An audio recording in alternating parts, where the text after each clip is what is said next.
Shalom, selamat siang kawan-kawan. Bagaimana kabar hari ini? Semoga semuanya tetap dalam keadaan sehat. Saudara-saudara yang terkasih, kita bersyukur bahwa perkembangan agama Kristen di Indonesia makin hari berkembang dan terus berkembang. Ada beberapa sebab mengapa banyak sekali secara khusus umat muslim memilih berpindah keyakinan dari Islam kepada Kristen. Bahkan tidak sedikit ada ustadz, ada haji, kiai, mereka lebih memilih hijrah, meninggalkan kepercayaannya yang lama dan memilih percaya kepada Tuhan kita Yesus Kristus. Nah, di video kali ini ada beberapa sebab yang diungkapkan oleh ustadz-ustadz atau haji. Kenapa banyak sekali umat muslim yang berpindah keyakinan, meninggalkan keyakinannya, lalu berpindah agama. Kita lihat sama-sama. Itu alasannya adalah apa? Karena melihat realitas kaum muslimin itu penuh dengan kekerasan, penuh dengan ancaman, penuh dengan intimidasi dan sebagainya yang seperti itu. Itulah kristenisasi yang sesungguhnya itu justru malah dilakukan oleh orang-orang Islam yang mengaku dirinya sebagai muslim yang bagaimana gitulah. Bare tentu saja mengingat sebuah cerita yang dari Ethiopia, namanya adalah Pak Haji Usman Muhammad. Beliau itu ulama terpandang di situ dan sudah kalibernya udah sangat tinggi lah. Tapi di tengah jalan beliau murtad, beliau masuk Kristen.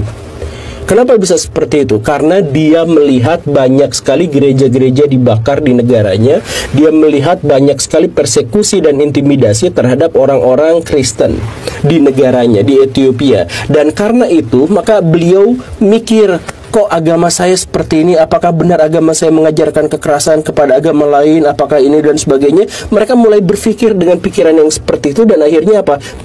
Dia murtad. Di dalam Islam tidak ada satupun ajaran yang membolehkan kita melarang umat beragama lain mendirikan rumah ibadah. Nggak ada satupun. Yang beribadah menurut agama dan kepercayaannya masing-masing.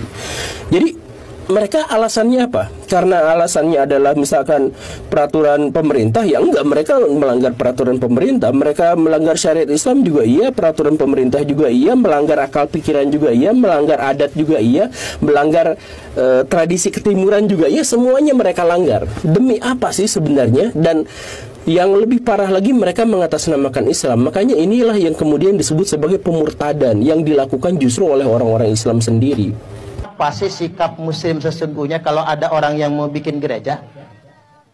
Begini Bapak Ibu, satu, di dalam Islam tidak ada satupun ajaran yang membolehkan kita melarang umat beragama lain mendirikan rumah ibadah. Nggak ada satupun. Saya ingin tanya sama orang yang ngamuk-ngamuk kalau orang pengen mendirikan rumah ibadah itu. Dari mana dia dapat dalilnya, Pak? Ada nggak di Quran? Kalau ada gereja hancurin, ada nggak? Kalau ada orang mendirikan rumah ibadah nggak usah diizinkan, ada nggak? Nggak ada kan? Kemudian kita nyontoh Nabi, Bapak Ibu. Nabi dikunjungi 60 umat Kristen Bani Najjar.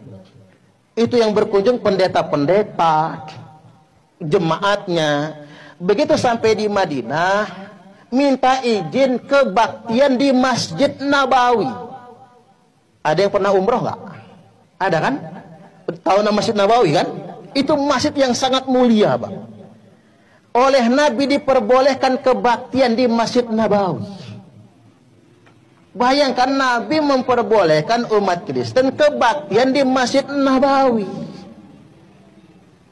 Coba Bapak Ibu, tempat yang sangat mulia. Nabi nggak melarang, sahabat yang lain pengen melarang. Da'uhum, kata Nabi. Jangan larang, mereka biarkan saja. Mereka sedang beribadah. Nah sekarang mereka ingin beribadah di rumah ibadah mereka sendiri. Kita melarangnya alasannya apa? Karena belum ada izin. Mengapa belum ada izin? Karena memang nggak diizinkan. Saya belak-belakan aja ini, Pak. Masih banyak oknum pejabat yang menghalang-halangi pendirian rumah ibadah. Saya kalau bisa marahin pejabat itu tak marah, bener aja. Sayangnya saya ini bukan pejabat yang lebih tinggi kan begitu. Kok ada ya? Dan saya menyayangkan Bapak Ibu ketika mohon maaf ini pemerintah daerah tidak bisa menyelesaikan masalah ini. bahkan dalam kondisi perang paling menyakitkan sekalipun, itu tempat ibadah gak boleh diganggu gugat. Itu syariat Islamnya jelas. Lalu gimana ceritanya ada orang-orang Islam yang justru malah melakukan penggerebegan bukan hanya sekali tapi berkali-kali? Kenapa bisa seperti itu?